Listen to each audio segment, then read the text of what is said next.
2023 was yet another unforgettable year in Trinidad and Tobago. And among the major news stories for the year were the leaked audio by THA Chief Secretary Farley Augustine, the contentious local government election, a data breach which put customers' personal information in jeopardy, and a credit card controversy that had citizens in a furor. Also making the headlines, the continued spike in the crime rate, a positive outlook for the energy sector, and the visit of a king. And for 2023, we also look back to the generosity of a nation. I'm DK Rosta. Journey with us as we count down the year's end.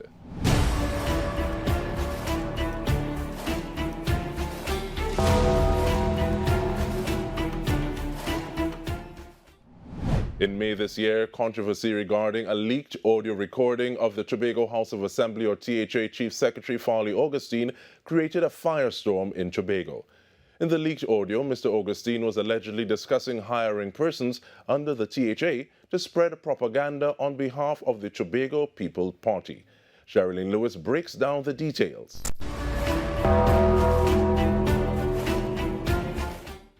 Following the release of the audio clip, initially Farley Augustine was mum on the issue, despite numerous calls by his political opponents for him to resign and furor by the citizens of Tobago.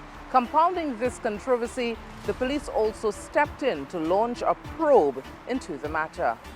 Among the voices that called for Farley Augustine to step down, THA Minority Leader Kelvin Morris. Once you would have planned, gathered, and started to put that action in train, that is conspiracy. And by that nature, the Chief Secretary is guilty and he must go now. As well as political leader of the Progressive Democratic Patriots Watson Duke. And after many calls and an ongoing police probe, Augustine finally broke his silence. Evidently, it was discussed, and evidently, it wasn't executed as discussed, which clearly shows that this is a government that is working. You discuss all strategies, the good, the bad, the ugly, the beautiful, the indifferent, everything.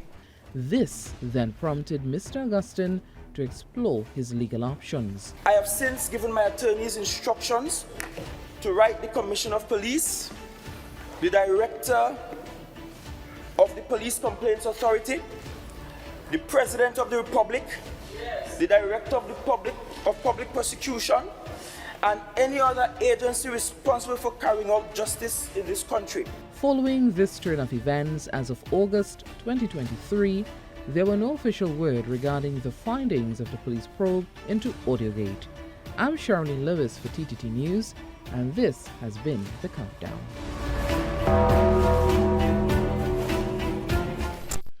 2023 saw the arrival of the monarch of the Ashanti Kingdom, the Asantehene Otumfuo Osei Tutu II of Ghana. While the king came in time to celebrate emancipation with his country, discussions on advancing the economies of both countries and tackling crime in the region were also held. Here's Mahalia Joseph Wharton with the highlights.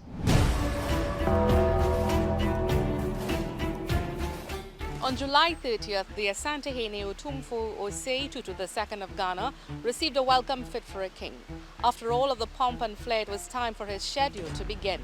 During his visit, the Asantehene had courtesy calls with the President of Trinidad and Tobago, Christine Kangaloo, and Prime Minister Dr. Keith Rowley.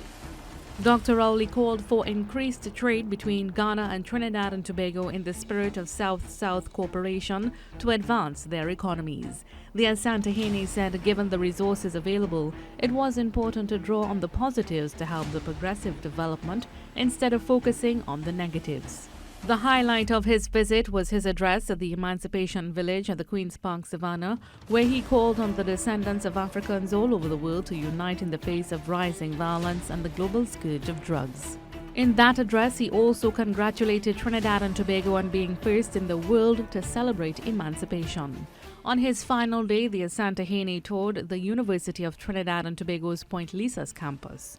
During the tour, Education Minister Dr. Nian Gadsby-Dolly said talks are still in the infant stage, but there is a possibility for Trinidad and Tobago and Ghana to collaborate in the education sector. On a lighter note, the King had the opportunity to play the steel pan at the Desperados Steel Orchestra Pan Theatre on George Street, Port of Spain. The Ashanti King and his retinue spent 1 week in this country to participate in TNT's emancipation celebrations. I'm Mahalia Joseph Wharton for TTT News, and this has been The Countdown. Just 3 days in the month of August cost Caribbean Airlines upwards of $15 million after a large volume of pilots called in sick.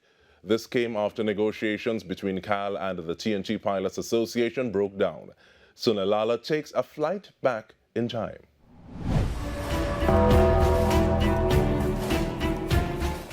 Caribbean Airlines CEO Gavin Madeira said the airline received 20 calls from pilots calling in sick on Friday, August 18th, 19 on the Saturday, and 54 on the Sunday. This caused chaos, which caused 60 international and domestic flights to be cancelled, with Mr. Madeira expressing his surprise. This was very unexpected. He said salary negotiations were ongoing with the TNT Pilots Association the Thursday before, and even received a counter-proposal from them on the Friday when the pilots started to call in sick.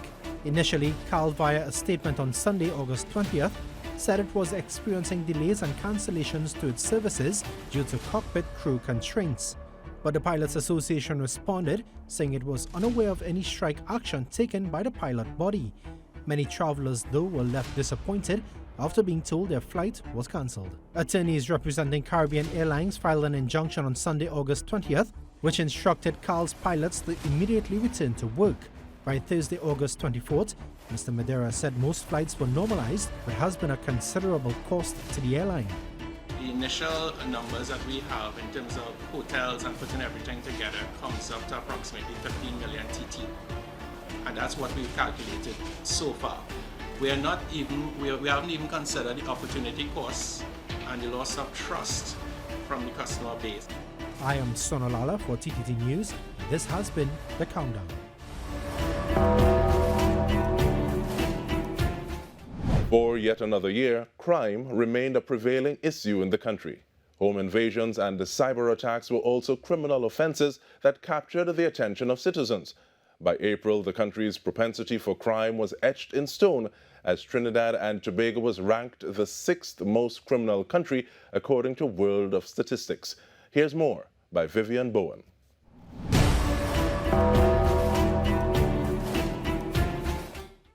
Despite Police Commissioner Erla Christopher's statement that there would be a reduction in crime for 2023, crime continued to plague the country. Criminals wasted no time as January continued from where December 2022 left off to become the deadliest month for the year, clocking 61 murders, 3 of which were triple killings. A quadruple murder in Arima rocked the nation's core at sunrise on Thursday, 21st September. The country learned that no age seemed to be off limit as 4 children were killed after a shooting in the heights of Gonapo. The victims were identified as 10-year-old Faith Peterkin, 17-year-old Shane Peterkin, 14-year-old Ariana Peterkin, and 19-year-old Tiffany Peterkin. In the end, police arrested 2 men for the murders. About a week later, the lives of 13-year-old Andrea Lalan and her uncle were snuffed mere hours after she identified her alleged sexual offenders. The following month, the police was faced with a second quadruple murder. This time it went viral on social media where the country witnessed the attack on 4 men in Belmont. However, in the early quarter of 2023, no man was spared in a house in Penal as 3 men were executed in a single night by men posing as police officers. Another man who also lived at the house was killed a month before. Meanwhile, in a peculiar twist of events, the country had to come to terms with a murder-suicide in Chaguanas. Woman police constable Josette Marshall, while trying to repair a relationship with a common-law husband, who was also a police officer, shot him dead before turning the gun on herself. Nevertheless, one of the more brazen attacks for the year happened in October. On the morning of Wednesday, 11th October, gun-toting criminals attacked the driver and the daughter of the Deputy Commissioner of Prisons, Sherwin Bruce, while they waited outside the home of the Deputy Commissioner. In that incident, the driver was shot twice in the arm as he dived for cover under the SUV's dashboard. At the aftermath of the attack, the largest cache of weapons were unveiled in the history of Trinidad and Tobago. The weapons were found in a forested area off Santa Cruz. One of the suspected shooters later died in police custody. Coming out of that entire episode, Prime Minister Dr. Keith Rowley took to Parliament and reminded us all about the grave threat that the prevalence of crime and illegality brought to our doors. And the point is, tables full of heavy weapons, not handguns for personal protection, you know. We've gone past the ordinary assault weapons now. Those 50 caliber weapons, Madam Speaker, are a threat not to people or to gangs, you know. They are a threat to the state of Trinidad and Tobago.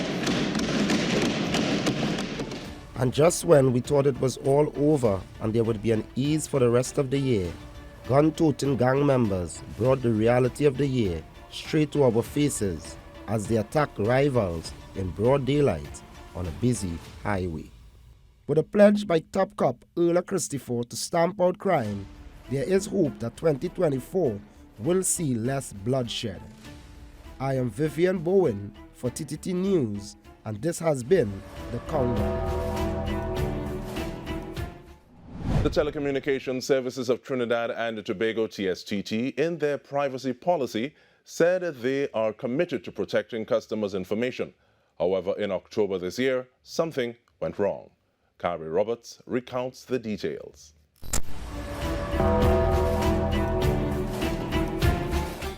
On October 9, 2023, a cyber attack was launched against the TSTT, Telecommunications Services of Trinidad and Tobago, as hackers attempted to access its database. An estimated 6 gigabytes of customers' information was subsequently found on the dark web, which could be accessed by anyone using a Tor browser. The data accessed by the ransomware group included customers' names, home addresses, ID scans, mobile phone numbers, and other information. However, TSTT maintained that there's no elevated risk of fraudulent activity for the group of customers impacted. As concerns by TSTT customers heightened, the question many wanted to know was what nefarious deeds can be done with the leaked data. So somebody with somebody's home address, mobile phone number, ID scan, account number, those kinds of things. The other thing that they could do is what they call phishing and social engineering attacks. So now that they have your email address and other information on you, they can call you, email, text you, etc., posing as a legitimate institution like a bank or a telecommunications organization, and sort of trick you into revealing even more information about you. Minister of Public Utilities Marvin Gonzalez mandated that the Board of Directors of TSTT commission an independent investigation into the matter. Prime Minister Dr. Keith Rowley, commenting on the matter, expressed concern about the leaked data falling into the hands of criminals, further adding that it should be treated as a threat to national security. While an update into the investigation or any findings are yet to be made public, the immediate aftermath of the fiasco has seen the CEO of TSTT, Lisa Agard, being sacked. There is now greater focus by legislators to draft law as a critical tool to aid in protecting the country's data. I am PARI Roberts for TTT News, and this has been The Countdown. Stay with us as we continue our 2023 recap of the top stories for the year.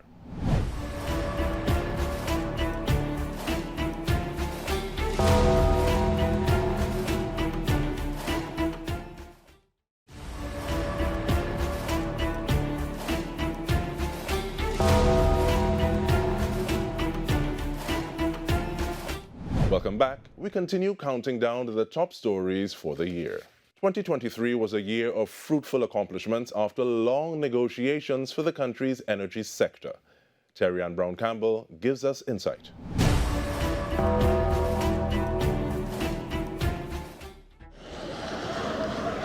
In January, after prolonged negotiations between this country's officials and the United States, the U.S. government agreed to lift sanctions against Venezuela to grant this country a 2-year licensing agreement to develop the Dragon field. But it wasn't until October that Minister of Energy and Energy Industries, Stuart Young, flew to Venezuela to sign the amended license agreement. The license will run until October 31st, 2025, and will allow for payments to Venezuela in US dollars, bolivars, and via humanitarian means. In September 2023, Nikwan Energy, this country's first gas liquids plant, filed an appeal of notice with the Court of Appeal. The appeal sought to reverse the decision of the High Court to deny the company's request to have TNT Upstream Downstream Energy Operations Company Limited fulfill its contract to supply gas to the production facility at Pointe-à-Pitre. On December 5th, Prime Minister Dr. Keith Rowley and Minister Young met with representatives from BP, Shell and the National Gas Company in London to formally mark the new restructuring of Atlantic LNG. After almost 5 years of negotiations, government and the company's shareholders agreed to a new ownership structure and commercial framework. With the progress made in accessing rich gas fields like the Dragon and the promise of the Loran Manatee, the future of this country's natural gas sector looks bright. I am Terry Ann Brown Campbell for TTT News, and this has been The Countdown. The PARI Commission of Inquiry report was delivered to the President and the government after several delays in 2023. Sonalala tells us more.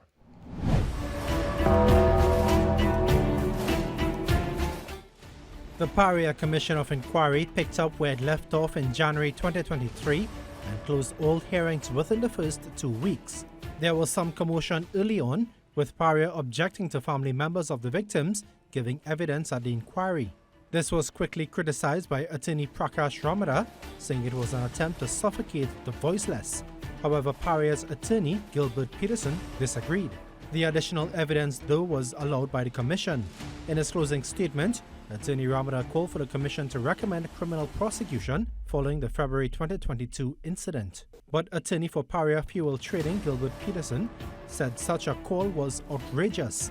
Chairman Lynch closed proceedings on January 13th with an optimistic deadline of April. After that time expired, the Commission asked for a further extension of 3 months. And by early September, Mr. Lynch was forced to reject accusations of bias and to recuse himself after being sent letters from PARI.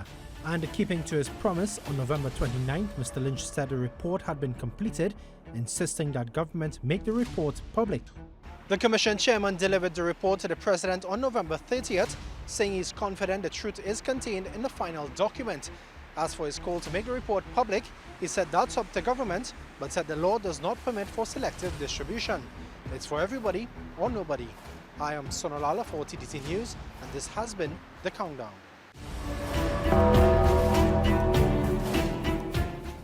Trinidad and Tobago installed its 7th president on March 20, 2023, with yet another female occupying the office for the second time in the country's history.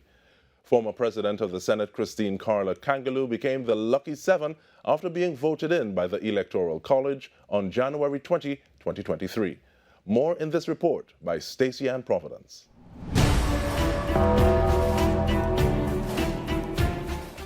Prime Minister Dr. Keith Rowley was confident that then President of the Senate, Christine Carla Kangaloo, was the perfect candidate for the position of President of Trinidad and Tobago.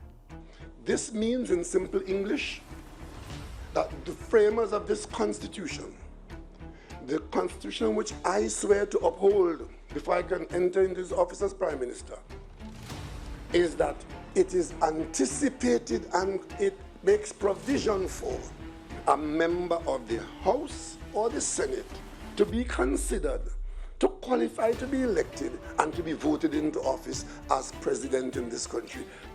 And after stepping down on January 17th as President of the Senate, Christine Kangaloo was officially nominated and subsequently elected as the nation's new head of state after obtaining the majority of votes at a meeting of the Electoral College on Friday, January 20th. As she made her first official speech after being conferred with the country's highest award, the Order of the Republic of Trinidad and Tobago, President Kangaloo expressed gratitude to her predecessor Paula May Weeks for her exceptional service to Trinidad and Tobago over the last presidential term. President Kangaloo also expressed that she is ready to share the official residence with the public. One of the ways in which I would like to see the office of president made more and more accessible is by having its facilities put to even greater use in hosting cultural, educational, and artistic ventures, particularly among the youth. For example, I would like to see the bandstand put to regular use as a platform for new and emerging young artists.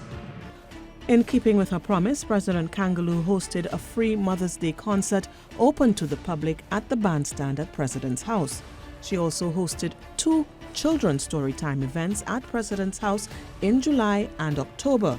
And when she isn't hosting storytime, the President hosts cool tours to her official residence and fulfills her obligations to state. I'm Stacey Ann Providence for TDT News, and this has been The Countdown.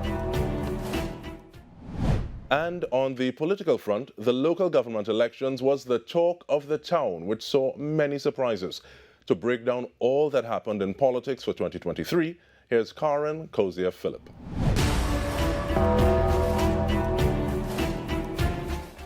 The 2023 local government elections were triggered after the Privy Council ruled that the extension of the life of local government bodies, as proposed in the Local Government Amendment Bill, did not apply to the incumbent councillors and aldermen. The People's National Movement was the only party that fielded candidates in all 141 districts. We have offered no one an inducement. We have paid no one a fee. And most importantly, we have made no one a promise. This is the People's National Movement. The United National Congress, under the leadership of Kamla Persad-Bissessar, came to an agreement with Gary Griffith's National Transformation Alliance to fight against the PNM. The keenly contested elections also saw the return of former UNC executive Jack Warner to the party he once served, a move that didn't daunt the PNM. Well, I'm offering Jack Warner a ticket to Miami tonight, a first-class ticket to Jack tonight. So when you want to jump on platform on Monday, understand they have a first-class ticket to Miami waiting for him if he wants to go. They have asked for him to come to the United States to face some serious charges. And we had to tell the UNC, the NTA, whatever Jack wants to call himself now, to rock so. After weeks of campaigning, citizens went to the polls on Monday, August 14, 2023. As the ballots were tallied, it was clear that the PNM would retain 7 corporations and the UNC 7 corporations. The result mimicking the 2019 local government elections. Both parties called for recounts in several districts, but that did not change the overall result. Also in 2023, Diego Martin and Siparia were made boroughs. Keela Glasgow Warner was elected the first mayor of Diego Martin, while Dudnath Meru is Siparia's first mayor. And 2 long-serving local government practitioners would lose their battles with health complications in 2023. Martin Terry Rondon, the former councillor for Valencia East Turco and the former chairman of the Sangre Grande Regional Corporation, died on November 28th. The sitting councillor for Quinam Mon Diablo and the chairman of the Penal Debate Regional Corporation, Dipti Ramnath, died on December 22nd. That's a look back at your year in politics. I'm Karen Cozier-Phillip. With fraudulent and cybercrime activity on the rise, it is not surprising that customers affected by this next issue went into a frenzy when they discovered bank charges for transactions they did not make. Giselle Legault tells us more.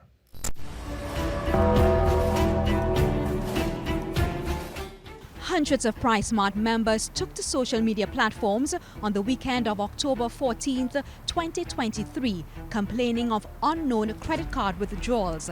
This was preceded by equivalent refunds in the following transaction line in some instances. For others, the reimbursed amount fell short of the original sum charged. Further investigations revealed that the incident impacted multiple customers and merchants across several banks. Republic Bank Limited issued a statement on October 17, 2023, accepting responsibility for the situation, for which impacted merchant partners like retail giant PriceSmart received blame. That PriceSmart had an issue where some error on their system on their end, that they were double pulling money from person's account. Further, the bank confirmed that several credit card holders saw transactions conducted between August 14th to September 6th, 2023 at certain retailers being reversed and reposted within those past few weeks. This they attributed to technical challenges with the financial institution's credit card processing system, whereby original transactions were inadvertently processed in USD. RBL apologized to all customers and merchants and the entire local banking sector. The Bankers Association chimed in to reassure customers that their banking information remains secure despite the unfortunate event. Since that saga, there have been no reports of a similar situation to date and hopefully won't again in the near future. I'm Gisela Gall for TTT News, and this has been The Countdown. We pause for good cause, and when we return, we go to Tobago. Stay tuned.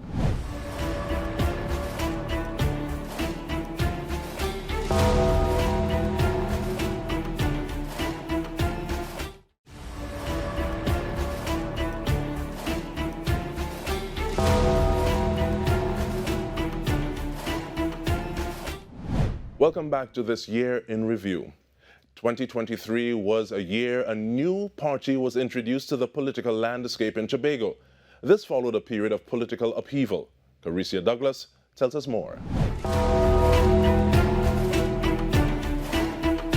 Following the unprecedented resignation of Chief Secretary Fali Augustine and 15 other Tobago House of Assembly executive members from the Progressive Democratic Patriots, the Tobago House of Assembly was led by independents for over 3 months. And with several calls for the assemblymen to resign and fresh elections called, they remained resolute. But on April 17th, a new political entity was announced. Ballot sheet was certified by the 3 main counters, and I can tell you that the overwhelming vote for the name of the new party and the name of this new political organization is Tobago People's Party. The Tobago People's Party's members pushed forward and officially painted the town blue with the TPP's launch in the heart of Scarborough in August. In a surprise turn, PDP political leader Watson Duke publicly called for reconciliation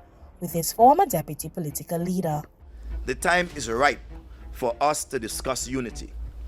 I invite you to sit down and explore how we might jointly work to build a better Tobago, focusing on everyone, from our youth to our broader community. It is crucial that we put aside personal differences and concentrate on the urgent needs of Tobago. However, Mr. Augustine described Duke's calls as a distraction, which he said the THA executive could not entertain. But though Chief Secretary Fali Augustine promised a restructuring of the THA executive in 2023, this did not happen. And as the THA executive moves into their 3rd year, all eyes are on them to see what will unfold in 2024. I am Caricia Douglas for TTT News, and this has been The Countdown.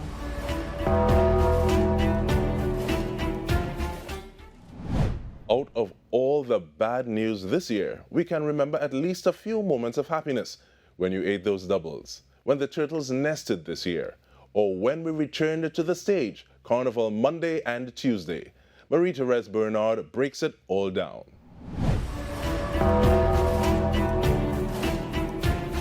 This This year, we celebrated the first carnival after the lifting of COVID-19 restrictions. And the masqueraders were so happy that they were allowed to take the big stage again and to pallance the streets. And Tobago celebrated the second carnival unique to the island in October, bringing in more than $12 million. Turning to matters of energy, TNT signed a profit-sharing agreement with Venezuela to export gas from the Dragon Field. Minister of Energy Stuart Young said it was an historic moment. And we all sighed with relief in July when 5-year-old Janisa Allen was found after disappearing near a river in Erin, all thanks to the hard-working members of the Hunter Search and Rescue Team who found the autistic child. Yes, we had quite a few ups and downs in 2023, but we can say thanks to God for small and big mercies. I am Mary-Therese Bernard for TTT News, and this has been The Countdown. That was The Countdown, a TTT News recap of the top stories for 2023. On behalf of all of us, thank you for being with us throughout this year. We wish you a happy, safe, and productive 2024.